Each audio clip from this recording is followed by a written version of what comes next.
नमस्ते दोस्तों। अभी हम लोग इस वीडियो में पिछले एक दिन से जीएसटी में जो परिवर्तन किया गया है, जो 22 सितंबर से प्रभावी होगा, तो समाज के ऐसे लोगों से हम प्रतिक्रिया ले रहे हैं जो मध्यम वर्गीय के हैं और जिनका निश्चित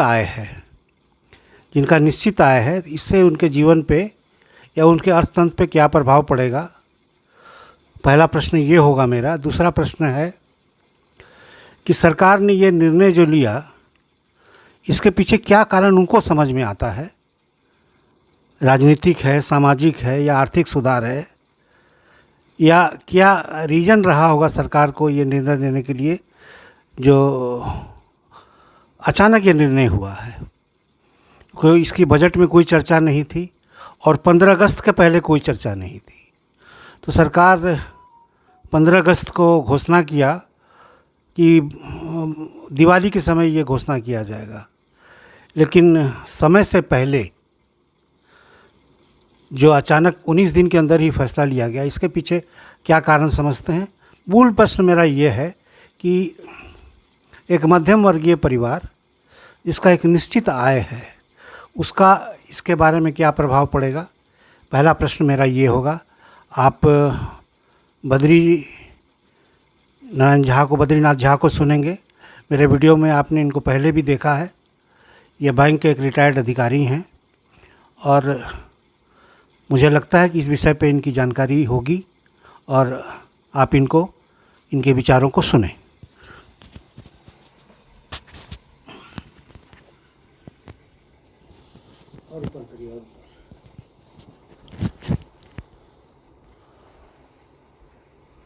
धन्यवाद विष्णु। आपने जो प्रश्न पूछा उस प्रश्न में ही इसका जवाब है। आपने कहा कि जो ये जीएसटी में ऐसा परिवर्तन किया गया है उसके कारण क्या क्या हैं। तो स्वाभाविक है, यह सामाजिक कारण भी है, आर्थिक कारण भी है और राजनीतिक भी है। उसको इससे अछूता नहीं रखा जा सकता है। मोदी जी की जो भी योजना होती है वो बहुत सोच विचार के करते हैं। जब संभवतः 2017 में ये जीएसटी लागू किया गया था और 8 सालों के बाद काफ़ी उस पर अध्ययन, चिंतन, मनन हुआ। उसके बाद इसमें परिवर्तन किया गया है। 3 स्लैब में किया गया, जहां 18% या 28%, 12% लगता था। तो उसमें कुछ चीज़ों में तो शून्य हो गया है। जैसे दवाइयाँ वगैरह आप लेते हैं या इंश्योरेंस का ये लेते हैं। हम लोग रिटायर्ड बैंकर हैं तो हम लोग का इंश्योरेंस पॉलिसी भी है, उसमें भी जो लगता था तो तकरीबन 3000 का फ़ायदा हुआ। तो मध्यम वर्गीय परिवार के लिए और जो सेवा में हैं या सेवानिवृत्त भी हैं और जो समाज के निचले तबके के लोग हैं, उन लोगों के लिए भी बहुत राहत की बात है। बहुत सामान ऐसे हैं जो बाज़ार में हम लोग ख़रीदते हैं, उसकी कीमत में जो है काफ़ी मतलब कि कमी आएगी। कमी मतलब जीएसटी वाला जो पोर्शन है बहुत या तो शून्य हो जाएगा। एग्रीकल्चर सेक्टर ले लीजिए आप, शिक्षा के क्षेत्र में भी इसमें परिवर्तन किया गया है और जो कंज्यूमर गुड्स होते हैं, जो सामान्य उपभोक्ता उसको प्रयोग में लाते हैं, उन सब चीज़ों पर भी किया गया है। तो इसे बहुत ही योजनाबद्ध तरीके से इसे लागू किया गया है और निश्चित रूप से आर्थिक पहलू जो है इसका वो बहुत ही इसमें ऊपर के स्तर का है। और मोदी जी ने या अभी जो वर्तमान सरकार है, भाजपा की सरकार है, उसमें जो लोग हैं इसमें सम्मिलित हैं, उन लोगों की सोच का ये परिणाम है। तो मैं इसको मानता हूँ कि ये बहुत ही अच्छी योजना और बहुत राहत देने वाली योजना मोदी जी ने मध्यम वर्गीय लोगों के लिए, गरीब लोगों के लिए उन्होंने इसको एग्जीक्यूट करने का, इसे लागू करने का निर्णय लिया है, जो निश्चित रूप से प्रशंसनीय है, स्वागत योग्य है।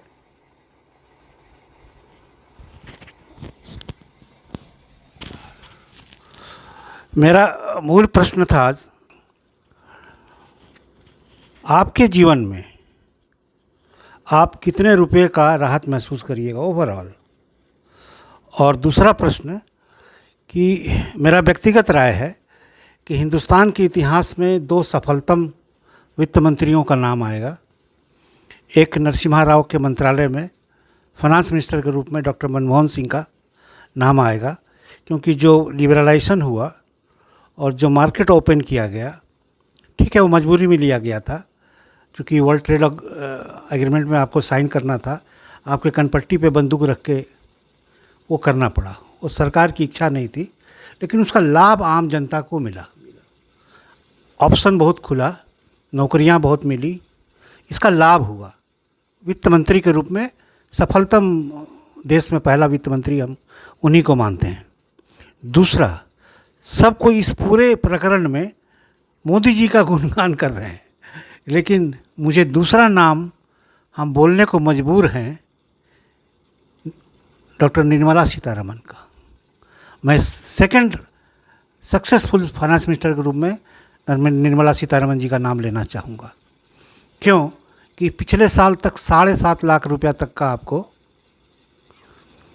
इनकम टैक्स में छूट था, नए पद्धति थे, नए रिजिम में, और सबको अनुमान लगा रहे थे कि इस साल के बजट में 10 तो होना चाहिए। लोग का डिमांड था 10 का, विपक्षी का भी, और सरकार ने 12 लाख तक का छूट दिया। 12 लाख को आप 12 लाख मत मानिए, उसको 12,75 मानिए, क्योंकि 75,000 स्टैंडर्ड डिडक्शन भी है।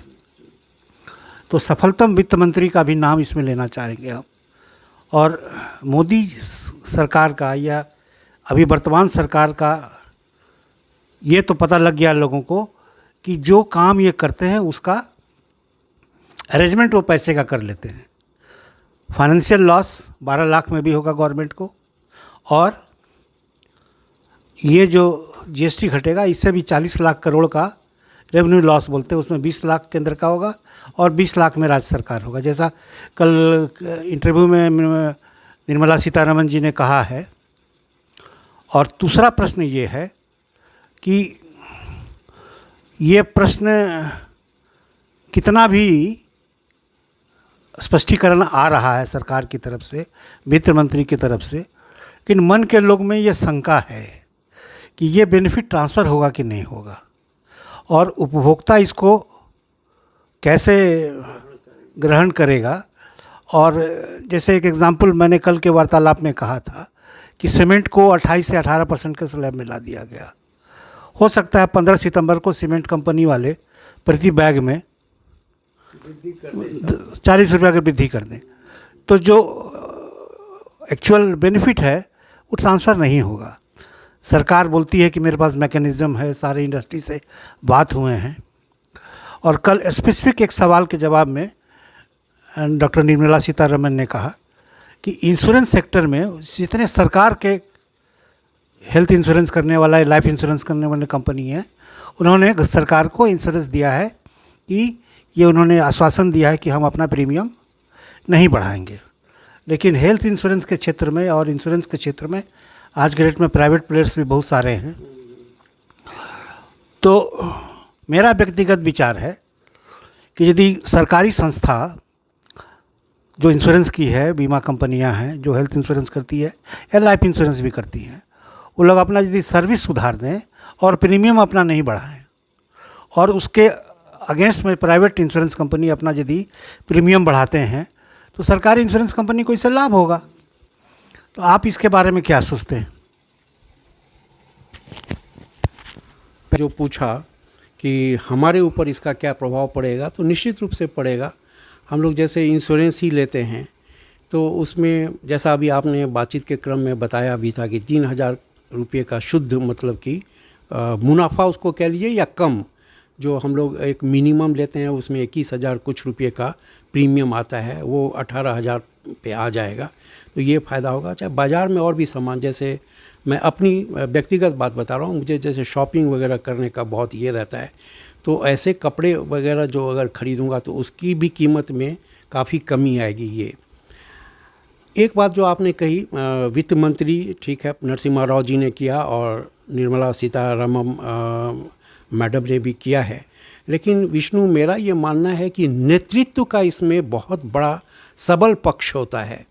निर्मला सीतारामन खुद बहुत पढ़ी लिखी हैं, समझदार हैं और वित्त मंत्रालय देख रही हैं, उनका अनुभव भी बहुत है। उन्होंने ये सुझाव दिया होगा, उस पर उन्होंने कार्यान्वयन करने के लिए पूरी बैठकें की होंगी। लेकिन जो अंतिम सत्य ये होता है कि नेतृत्व उसको किस ढंग से ले रहा है। तो नेतृत्व अभी इतने सक्षम हाथों में है कि वो इन चीज़ों को वो समझते हैं, जानते हैं और इससे क्या हमारी जनता के ऊपर प्रभाव पड़ेगा, इस चीज़ को वो महसूस करते हैं।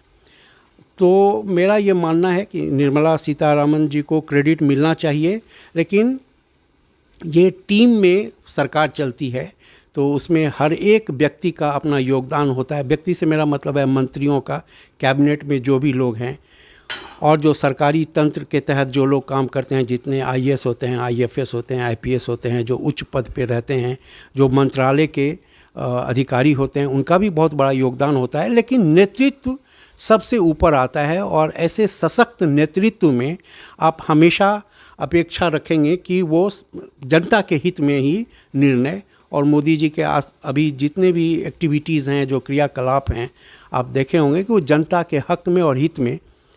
एक बात आपने खुद कही कि मैकेनिज्म उसका क्या है, वो ट्रांसफ़र होगा कि नहीं, जो सुविधा मिलनी चाहिए, जो कीमत में कम उसको जो घटेगी कीमत, उसका प्रभाव होगा कि नहीं, निश्चित रूप से होगा। मैकेनिज्म की बात आप देखिए, जिस समय ये खाता खुलने का ड्राइव चला था, लोगों को लगा अरे हाँ जनधन खाता, तो लोगों को लगा कि अरे क्या है ये, कैसे होगा। लेकिन वो सोच देखिए कहाँ उन्होंने सोचा, ऑनलाइन सुविधा उन्होंने बढ़ाई और जो भ्रष्टाचार जो था उसको बहुत हद तक उन्होंने नियंत्रण में किया। मैकेनिज्म ये है, मेरा ये कहने का है, अगर आपकी मंशा अच्छी है, आप अच्छी नीयत से काम कर रहे हैं, आप में पारदर्शिता है, ईमानदारी है, तो आप कुछ भी कर सकते हैं। सीमेंट की बात आपने कही कि ठीक है उसका जीएसटी घट जाएगा, लेकिन मान लीजिए 40 रुपया पर सैक बढ़ जाए, बोरा बढ़ जाए, ऐसा नहीं होगा। मैकेनिज्म है सरकार के पास और सरकार इसको पूरी तरह से नियंत्रण में रखेगी। किसी भी चीज़ की कीमत में कोई चोरी अब नहीं कर, टैक्स की चोरी ठीक है थोड़े से स्तर पे होती है, लेकिन बहुत ऊपर स्तर तक जो है इस चोरी को रोका गया, भ्रष्टाचार को रोका गया है। तो सरकार के पास वो मैकेनिज्म है जो इन चीज़ों को लागू करेगी, सरकार निश्चित रूप से लागू करेगी और जनता के ऊपर उसका प्रभाव पड़ेगा, उनको रियायत मिलेगी, मेरा ये मानना है। मैंने निर्मला सीतारमण का नाम इसलिए लिया कि आप तुलना करिए डॉक्टर मनमोहन सिंह के पीरियड से। दरवाज़ा खोल के आपको किसी ने कनपट्टी पे बंदूक रखा कि यदि आपको आईएमएफ से लोन लेना है तो ये लिबरलाइजेशन आपको करना पड़ेगा, आपको एनपीएल डिक्लेयर करना होगा, एसेट क्लासिफिकेशन करना होगा, मार्केट खोलना होगा। तो आपने अपने घर के सारे खिड़कियों को खोल दिया, आपके घर में हवा आने लगा, ताज़ी हवा आने लगा। लेकिन आपकी खिड़की से कीड़ा मकोड़ा भी आया। कीड़ा मकोड़ा आके उसका क्या प्रभाव पड़ा कि आपके घरेलू उद्योग जो है वो बैठ गए। आप याद करिए कि एक ज़माना में आपके पास बजाज का स्कूटर हुआ करता था, आज के डेट में बहुत सारी विदेशी कंपनी आके अपनी टू व्हीलर बेच रही है, कार बेच रही है। लेकिन आपकी बहुत सारी होम इंडस्ट्री बंद हो गई, हिंदुस्तान मोटर बंद हो गया, फिएट बंद हो गया। यदि आपको मारुति सुजुकी के साथ नहीं टाई अप रहता तो मारुति भी बंद हो गया रहता। ताज़ी हवा आई लेकिन कीड़े मकोड़े भी आए। लेकिन हम उससे 10 नंबर ज़्यादा निर्मला सीतारमण को इसलिए देना चाहेंगे कि इनके पूरे अवधि में कोविड आया। कोविड के समय भी यही मैडम प्रधानमंत्री वित्त मंत्री थी। इस कोविड के चलते बड़े बड़े डेवलप्ड कंट्री का इकोनॉमिक कोलैप्स हुआ। लेकिन आप नेतृत्व को श्रेय दीजिए, हमको कोई आपत्ति नहीं है, लेकिन वित्त मंत्री का अपना जो प्रबंधन है वो कोविड से निकाल के आया और उस पीरियड में भी कंट्री ग्रो किया। जो आपदा में अवसर की बात प्रधानमंत्री मोदी कहते हैं, उस आपदा में अवसर भारत की अर्थव्यवस्था ने ढूंढा और वैसे वैसे क्षेत्र में उद्योग लगे जहां हम लोग का उत्पादन बिल्कुल शून्य था। जैसे मास्क है, आपको पीपीटी किट है, ये सब उस समय है। और सबसे बड़ी उपलब्धि इस वित्त मंत्री का कि 1,05,00,000 नागरिक को 2 डोज वैक्सीन का फ्री दिया गया। और जहां नेतृत्व की बात है तो कल के इंटरव्यू में डॉक्टर निर्मला सीतारमण ने कहा भी है कि मैं इस साल की जब बजट पेश कर रही थी तो प्रधानमंत्री को जब बजट का आउटलाइन बताया गया जाके, तो प्रधानमंत्री ने देखा ये तो बहुत अच्छा बजट है, लेकिन जीएसटी के लिए क्या कर रही है उसका बारे में हमको जल्दी बताओ। तो जिस समय फरवरी में बजट आया, दिमाग में जीएसटी प्रधानमंत्री के आ चुका था और साप्ताहिक रूप से हॉन्ट किया जाता था। हर कैबिनेट मीटिंग में प्रधानमंत्री जी मोदी इसको रिमाइंड करते थे कि तुम्हारा जीएसटी का क्या हुआ, तुम्हारा जीएसटी का क्या हुआ। ये प्रधानमंत्री का रिमाइंडर होता था वित्त मंत्री को। तो फरवरी और अगस्त के बीच में एक बहुत लंबा पीरियड नहीं होता इतने बड़े रिफॉर्म के लिए। इसके बीच में उनके टीम ने और उनके फाइनेंशियल मैकेनिज़्म ने ये निर्णय लिया। तो आप इस पूरे विषय को अब समाप्त करिए अगले 2 से 3 मिनट में। कोविड का जो समय आपने जिक्र किया, निश्चित रूप से बहुत ही प्रशंसनीय और बहुत हिम्मत वाला कार्य पूरी सरकार के द्वारा, पूरी टीम के द्वारा। इसमें स्वास्थ्य मंत्रालय, आपका गृह मंत्रालय और वित्त मंत्रालय नेचुरली ये सारे लोग थे और नेतृत्व तो खैर था ही। उस स्थिति में भी हम लोग अपने को इतने सशक्त बना के रखे कि दूसरे देश में भी हम लोगों ने कोविड वाली दवाइयाँ आपूर्ति की और भारत एक मजबूत राष्ट्र के रूप में उभरा। तो ये श्रेय मैं पूरी टीम को देना चाहूँगा। और पूरी बात को अगर समअप किया जाए तो ये सरकार प्रतिबद्ध है आम जनता को फ़ायदा हो, उन्हें नुकसान नहीं हो। आपने खुद ही बताया कि जो आयकर की सीमा है उसमें किस तरह से छूट दी गई और हम लोग अभी कितनी राहत महसूस करते हैं। नहीं तो होता था कहाँ इन्वेस्ट करें, पैसा नहीं है, कहाँ से आएगा। अब वो चिंता ही नहीं रही। और ये मास्टर स्ट्रोक है जीएसटी का। और मोदी जी या उनकी पूरी टीम अगला किस तरह का स्टेप लेगी, कैसे आगे आएगी, जो जनता को इसका अच्छा मतलब कि स्वाद मिले, फ़ायदा मिले, ये मोदी जी की पहल रहेगी। उनके सरकार में जितने भी लोग हैं बहुत ही सक्षम और सशक्त लोग हैं। तो ये भारत की जनता को निश्चित रूप से आगे भी कुछ इस तरह की सौगात देते रहेंगे जिससे उनकी आर्थिक स्थिति और मजबूत होगी। और एक बात और मैं बताना चाहूँगा, आपने कहा कि जो छोटे मोटे घरेलू उद्योग थे हमारे वो मृत प्राय हो गए थे, जो अब पुनः जैसे होता है कोई बीज को आप बीजारोपण करेंगे तो उसमें जो फिर कोपलें नई नई आती हैं, वो पौधा होता है, पेड़ बनता है, उस तरह का आप देखेंगे। अपने चारों तरफ देखिए तो बहुत उस तरह के उद्योग पनप रहे हैं। तो ये भी एक अच्छी पहल है। तो हम लोगों को इस मोदी जी और उनकी सरकार की इस पहल का स्वागत करना चाहिए। और जीएसटी में जो बदलाव हो रहा है वो अच्छाई के लिए हो रहा है, आर्थिक मजबूती के लिए हो रहा है। मैं यही कहना चाहूँगा। धन्यवाद। नमस्ते दोस्तों, आप लोगों ने मेरा पिछला वीडियो देखा होगा जिसमें हम लोगों ने यूनाइटेड स्टेट्स का जो टैरिफ है जो भारत पे लगाया है, हम लोगों ने कुछ दोस्तों के साथ मिलकर ये डिस्कशन किया था कि उसका भारत पर, भारत की इकोनॉमी पे क्या इसका असर पड़ेगा। और आज हम दूसरा विषय लेके आए हैं।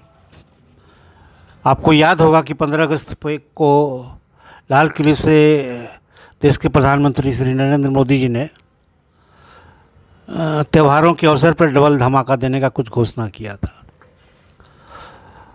तो सारा देश ये समझ रहा था कि दिवाली के आसपास जीएसटी में कुछ परिवर्तन होगा, क्योंकि इनकम टैक्स के बारे में पिछले बजट में ऑलरेडी 12 लाख का छूट डिक्लेयर हो गया था। तो हम लोग भी समझ रहे थे कि ये पहला धमाका था और दूसरा धमाका जीएसटी में कुछ परिवर्तन आमूल चूल होगा। हम लोग ये अनुमान लगा रहे थे कि दिवाली के आसपास, जैसा उन्होंने घोषणा किया था, दिवाली के आसपास ही कुछ उसमें परिवर्तन होगा। और हम लोग ये पिछले 11 साल से मोदी जी के कार्यकलाप से इतना तो समझ गए हैं, जब मोदी किसी चीज़ को घोषित करते हैं, देश के सामने लाते हैं, तो उसकी तैयारी वो 3 महीना पहले से करते रहते हैं। जब वे आश्वस्त हो जाते हैं कि हम इसको किसी भी दिन इम्प्लीमेंट कर सकते हैं, उसके बाद ही उसकी घोषणा करते हैं। तो हम लोगों ने भी यही सोचा था कि दिवाली के आसपास कुछ घोषणा करेंगे, लेकिन इतना ज़्यादा होमवर्क हो के रखा हुआ है ये हम लोग नहीं जानते थे। और 15 अगस्त को घोषणा हुआ और उसके ठीक 19वें दिन के रात में जीएसटी काउंसिल की मीटिंग हुई और जीएसटी लगने के बाद 2016-17 में जीएसटी आया था, उसके बाद ये बहुत बड़ा रिफॉर्म माना जाएगा। उस समय 5 स्लैब पे जीएसटी था और अभी जीएसटी को 3 स्लैब पे रखा गया है। तो हम इस विचार में, मेरा ये मानना है कि हम लोग खुले मन से डिस्कशन करेंगे और यदि आवश्यकता पड़ी तो सरकार को आलोचना भी करेंगे और क्या एक्सपेक्टेशन था और इसमें क्या सुधार हो सकता था, और इसके सारे पहलुओं पे हम लोग बिंदुवार रूप से डिस्कशन करेंगे।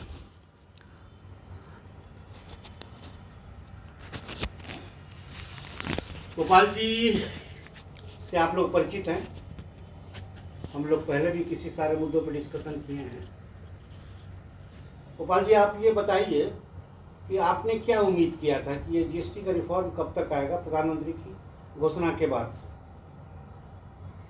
देखिए, प्रधानमंत्री जब भी कोई जनता के हित के लिए कुछ प्लान करते हैं या कुछ घोषणा करना चाहते हैं, तो उसके पहले उनका जो, जैसा आपने बताया कि होमवर्क कर लेते हैं, उसका सारा प्रॉस एंड कॉन्स देख लेते हैं। तो उन्होंने अनाउंस किया था इस बार लाल किला से कि इस दिवाली के पहले ही कुछ जनता को तोहफ़ा देंगे, और तोहफ़ा के रूप में उन्होंने अब अनाउंस ही कर दिया है। जीएसटी का जो रैशनलाइजेशन किया है, जीएसटी का जो सिंप्लीफिकेशन किया है, जीएसटी रेट्स पे जो अमेंडमेंट्स किया गया है, उसका अनाउंसमेंट सरकार ने कर दिया है।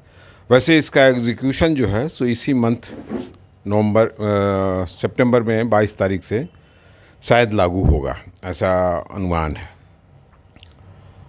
और ये बहुत ही अच्छा स्टेप है, बहुत वार्म वेलकम किया गया है by huge population of the country. क्या है कि जो इसमें फ़ायदा जिसको होने वाला है वो है middle class, farmers, lower income groups के लोग जो हैं उनको बहुत फ़ायदा होगा। और इससे जो सबसे बड़ा स्ट्रेंथ मिडिल क्लास को या इन वर्गों के लोगों को जो होने जा रहा है उनका है, वो सेविंग कंपोनेंट्स बहुत बढ़ेगा। और सेविंग कंपोनेंट्स बढ़ेगा तो इसलिए बढ़ेगा कि जो आइटम्स में उनको एडिशनल टैक्स देना पड़ता था वो बचेगा तो वो उनका सेविंग होगा, और सेविंग होगा तो वो लेटर ऑन कन्वर्ट हो जाता है कंजम्पशन में। फिर कंजम्पशन होगा तो इन्वेस्टमेंट हुआ, तो ये रिसाइकिल है, इससे का बहुत पॉजिटिव इम्पैक्ट अर्थव्यवस्था पे पड़ता है। और हमको लगता है कि ये जीएसटी का जो रैशनलाइजेशन किया गया है, इसकी उम्मीद बहुत नहीं थी लोगों को, लेकिन ये एक तरह से समझिए सही में तोहफ़ा दिया है, अचानक तोहफ़ा दिया है, अनाउंस किया है। ऐसी उम्मीद नहीं थी। पहले तो था कि जीएसटी बहुत चर्चा में रहता था लोगों के कि जीएसटी बहुत है, हर चीज़ में, रेस्टोरेंट में जाइए तब जीएसटी लीजिए, किसी भी चीज़ में जीएसटी था। अब उसको बहुत सिंप्लीफाई कर दिया गया है, जहां सही में मिडिल क्लास को फ़ायदा है, स्लैब से घटा दिया गया है। कुछ लग्जरी आइटम्स है, कुछ सिन गुड्स का आइटम्स है, टोबैको रिलेटेड, उस पे टैक्स बढ़ा दिया गया है, उसका स्लैब चेंज कर दिया गया है। तो नेचुरली इसका इम्पैक्ट तो इकोनॉमी में पड़ेगा ही, और आने वाले दिनों में नज़र भी आने लगेगा। हम लोगों ने देखा है कि मोदी जी के सारे फैसलों में एक सरप्राइज एलिमेंट रहता है। उनके बड़े डिसीजंस हुए वो हम लोग नोटबंदी से शुरू करते हैं। हाँ, तो नोटबंदी में भी सरप्राइज एलिमेंट था, और वो तो बहुत बड़ा सरप्राइज था, अचानक एलिमेंट था, और उनके सारे फैसलों में सरप्राइज एलिमेंट था। हमको लगता है कि कंट्री ये एक्सपेक्ट नहीं कर रहा था अभी। हाँ, ये लग रहा था कि कुछ बिहार के लिए स्पेशल पैकेज आएगा, क्योंकि बिहार का चुनाव था और सारी राजनीतिक पार्टियां ऐसा करती है, बीजेपी उससे अछूता नहीं है। लेकिन ये पैन इंडिया को बेनिफिट देने वाला डिसीजन है। कुछ आलोचकों का कहना है कि एक तो ये यूएस टैरिफ को से जो प्रभाव पड़ेगा इकोनॉमिक को, उसको न्यूट्रलाइज करने का या उसको असर कम करने का एक टूल है। दूसरा आलोचक ये भी कह रहे हैं कि बिहार चुनाव को मद्देनजर रखते हुए ये फैसला किया गया है। लेकिन यदि मेरा सवाल ये है कि मान लीजिए आज ये नहीं करते, बिहार चुनाव के बाद नवंबर में चुनाव हो जाता, दिसंबर में करते, तो फिर बंगाल का चुनाव आ जाता, देश में तो हर कहीं न कहीं का चुनाव आ जाता। तो ये आरोप बेकार है लगाना विपक्षी का, चाहे कोई भी आलोचक का। इस देश में सालों भर चुनाव होता है। मेरा मूल प्रश्न ये है कि आपको क्या लगता है कि जो टैरिफ वॉर है अमेरिका के साथ, उसके साथ इकोनॉमी पे प्रभाव तो पड़ना ही है। आप कितना भी डाटा से बात कर लीजिए, तो प्रभाव पड़ेगा, क्योंकि जो एक्सपोर्टर है उन लोगों में बहुत भय प्राप्त है, और 2-4 महीना के बाद नौकरियां भी जाएगी वहाँ से यदि इसका आमूल चूल इंतजाम नहीं किया, कोई अल्टरनेटिव मार्केट नहीं खोजा गया, तो नौकरियां भी जाएगी। जो हम लोगों ने नोटबंदी लॉकडाउन के समय देखा था, नौकरियां गई है। और आप क्या ऐसे समझते हैं कि इसको न्यूट्रलाइज करने के लिए इसका कितना योगदान रहेगा इसका? देखिए, कोई भी बड़े पैमाने पे कोई भी पॉलिसी को जब सरकार लाती है तो उसका इम्पैक्ट दोनों तरह से होता है, पॉजिटिव भी होता है, नेगेटिव भी होता है।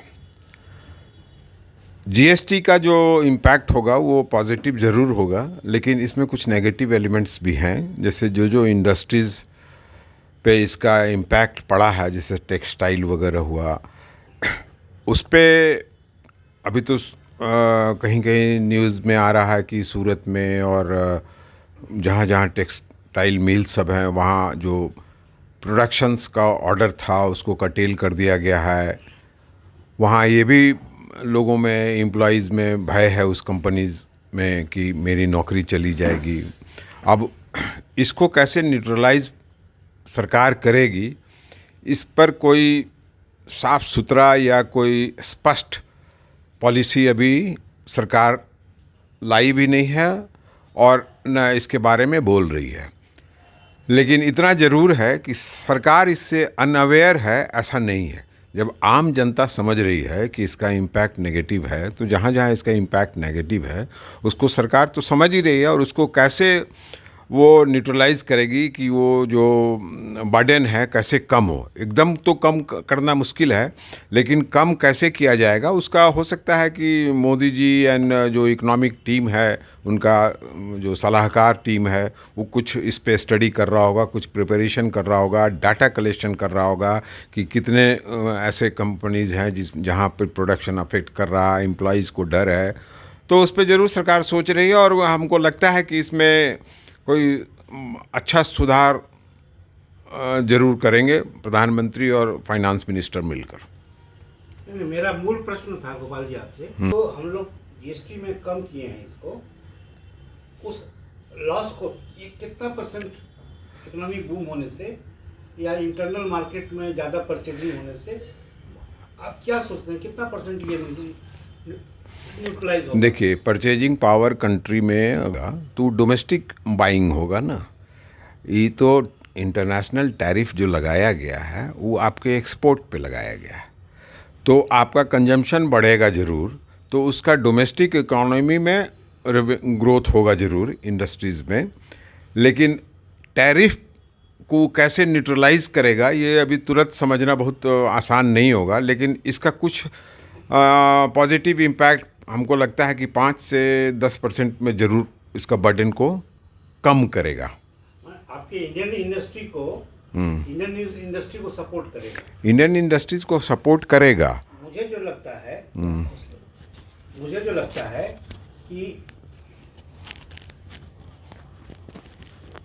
जो डायरेक्ट लॉस अभी समझ में आ रहा है हमको, वो समझ में आ रहा है कि उतना फॉरेन जो करेंसी है वो हम लोग लूज़ करेंगे। फॉरेन करेंसी लूज़ करेंगे, लेकिन उसका अल्टरनेटिव भी सरकार देख रहा है, अल्टरनेटिव बाज़ार ढूंढा जा रहा है वार फूटिंग पे। मतलब एक्सपोर्ट प्रमोट करने के लिए, एक्सपोर्ट अल्टरनेटिव मार्केट में प्रमोट करने के लिए काफ़ी प्रयास किया जा रहा है देश के सरकार के द्वारा, और उसका बहुत पॉजिटिव रिजल्ट आएगा भी। अभी न्यूज़ में भी आ रहा है, हर जगह ट्रेड एग्रीमेंट का निगोशिएशन चल रहा है नए नए मार्केट पे। तो उसका भी उस सब हो जाने से ये अमेरिकन टैरिफ का जो इम्पैक्ट पड़ेगा वो थोड़ा थोड़ा न्यूट्रलाइज होगा, और ग्रेजुअली हमको तो ये भी लगता है कि अभी जो अमेरिका की अपनी स्थिति है वहाँ भी हालत बहुत अच्छी नहीं है। वहाँ प्राइसेस, इन्फ्लेशन बहुत हाई है, लोग का कंजम्पशन जो है, हर प्रोडक्ट पे टैरिफ बढ़ जाने से तो पेमेंट तो वहीं के लोगों को करना होगा। तो इससे सरकार की आलोचना भी अमेरिका में बहुत ज़्यादा हो रही है, और हो सकता है कि ट्रंप बहुत अनप्रेडिक्टेबल प्रेसिडेंट हैं। अभी तक अमेरिका में जितने भी प्रेसिडेंट हुए हैं, सबसे ज़्यादा अनप्रेडिक्टेबल प्रेसिडेंट अभी तक हमको लगता है, मेरी जानकारी में यही होंगे। और हो सकता है कि आने वाले कुछ महीनों में या वो कुछ प्रयास करें इसको मोदी जी से मिल के बात करने का, इंडिया से बात करने का। अभी वो थोड़ा, उनका भी ईगो हाई है, प्रेसिडेंट, पावरफुल कंट्री के प्रेसिडेंट है तो उनका ईगो हाई है। हर ह्यूमन बीइंग का बिहेवियर भी बहुत रिफ्लेक्ट करता है, चाहे वो किसी भी पोजीशन में रहे, प्रेसिडेंट रहे, एमएलए रहे, एमपी रहे, प्रधानमंत्री रहे। तो अभी उनका ईगो हट होगा, इसीलिए वो नहीं करना चाहते हैं, कोई फॉरवर्ड स्टेप नहीं लेना चाहते हैं। लेकिन एक समय आएगा कि वो ही विल रियलाइज एंड सोचेंगे कि इंडिया से भी बात की जाए इस संबंध में। अब तो मेरा अगला प्रश्न होगा कि चूंकि आप उम्रदराज आदमी हैं, आपने काफ़ी सरकारें देखी है, आपने कांग्रेस की कई सरकारें देखी है और गैर कांग्रेसी सरकारें भी देखी है। जो उपभोक्ता से रिलेटेड टैक्स ब्रैकेट है, आपको इतना बड़ा टैक्स सुधार कभी याद आता है क्या? और जीएसटी के पहले कितने तरह का टैक्स लगते थे? देखिए, जीएसटी के पहले तो गुड्स में टैक्स लगता ही था, लेकिन अभी एक चर्चा में हमारे ही कुछ मित्र बता रहे थे कि ये जो जीएसटी का सिंप्लीफिकेशन हुआ है, अब मान लीजिए किसी एक पर्टिकुलर प्रोडक्ट को ही ले लीजिए, तो उसमें जो एमआरपी लिखा रहता है वो वही रहेगा। मान लीजिए कोई 12% से 5% पे आ गया कोई आइटम, तो जो एमआरपी पहले लिखा रहता था उस पैकेट में, एमआरपी हमको, जैसे चर्चा में लोग कह रहे हैं कि अब इसका कितना पॉजिटिव रिजल्ट एक्चुअली निकल के आएगा, ये अभी कहना मुश्किल है। तो एमआरपी वही रहेगा। इसका कारण है कि इसमें एक लोग चर्चा कर रहे हैं, जैसे भी कुछ स्टेट गवर्नमेंट्स से भी डिमांड होने लग गया है कि हमारा जो सेस है इस पे जो लगता था वो हमारा चला जाएगा। सेस तो खत्म हो गया। ख़त्म हो गया, तो स्टेट गवर्नमेंट का कहना है कि हम, जिस दिन से जीएसटी लगा उस दिन से सेस खत्म हो गया। नहीं, अभी जो रिबेट जो हो रहा है, सिंप्लीफिकेशन किया गया है उस पे, जैसे एमआरपी अभी है किसी पैकेट में, एमआरपी वही रहेगा। ये कैसे हो सकता है एमआरपी वही रहेगा? इसको सिंपल शब्दों में कहते हैं कि जो बेनिफिट कंज्यूमर को मिलना होना चाहिए वो नहीं होगा अभी, कंपनी नहीं करेगा। ये आशंका है। सोशल मीडिया पे हाँ है, सोशल मीडिया पे नहीं, एक्चुअल आशंका है भी। तो गवर्नमेंट कल, निर्मला सीतारमण ने जब उसने हाँ, अपने प्रेस कॉन्फ्रेंस में कहा था कि जब ऐसा मैकेनिज्म है इसको कंट्रोल करने का, इसको मॉनिटर करने का कि ये ट्रांसफ़र, जैसे हम लोग अपने, मेरे केस में और आपके केस में, हम लोग हेल्थ पॉलिसी लेते हैं इंश्योरेंस का, तो हम लोग जो प्रीमियम देते हैं उसमें हम लोग जीएसटी के रूप में 3,500 से 4,000 रुपया एक्स्ट्रा देते हैं। यदि हमको 3,500 से 4,000 रुपया और हर वर्ष 5% से 4% प्रीमियम बढ़ता है, यदि 4% 5% ज़्यादा बढ़ के हमको प्रीमियम देना पड़ता है तो सामान्य बात हो गई कि हम 25 में भी उतना ही दिए बढ़ा के, 24 में जितना दिए थे वो 23 से 5% ज़्यादा था।